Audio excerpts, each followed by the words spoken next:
Now, educational support for Detroit schools, that is the goal for so many trying to help our children with education. And we are joined right now by Dr. David Heber. He is part of a great group, and I don't want to say it wrong. Is it Concentric? Concentric yes.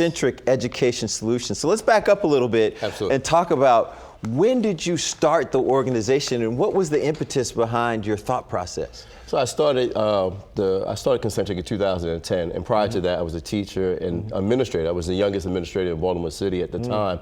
I only spent 1 year in the classroom. And going through just being a principal and an administrator, we just knew that there were so many more things that students and families needed, particularly for our most at-risk students. And I was given an opportunity in 2010 to start Concentric, and I didn't really know what I was doing. I was an educator, not a business person, but we knew that we had to put students at the center of what happened. And we've been going ever since. 14 years, we have grown from 20 employees pre-pandemic to 200. Wow. In the past year. Wow. Yes. Wow. Now, we're talking about, especially here in Detroit, students of color, they fall behind, absenteeism, and all different things, the same things that a lot of cities are dealing with around the country. What does Concentric do to help that?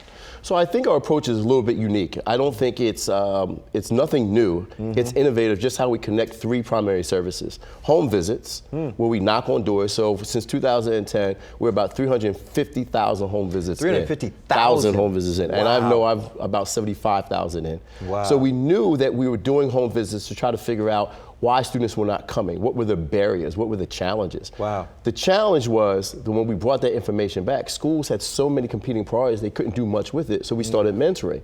So now we have a two-pronged attack. And then post-pandemic, when a lot of students were not coming back or virtual or being virtual, they knew that they needed tutoring. So we started adding tutoring. So it's our unique, I think the unique approach of home visits, mentoring, and then tutoring.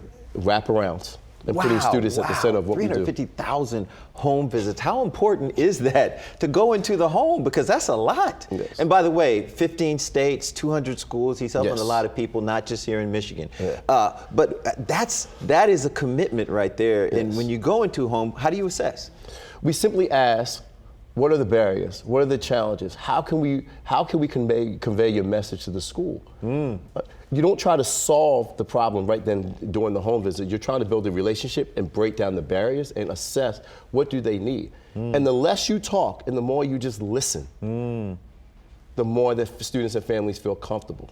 And that's kind of been our so-called secret sauce. We do home visits we used to say 365 days a year. Now it's 362. We take 3 days a year off. Thanksgiving, Christmas, and since this year, Easter, just because we were told to. Nice. Nice. Well, we appreciate what you do. I wish I had more time for people, even schools that want to get more information from you, because you're already working with some schools in this area. Where can people find you online? I think the best way to look at us or find us is concentricworld.com, as well as our website, which is concentriced.org. All of our services are there. The way to get in contact with us is there as well.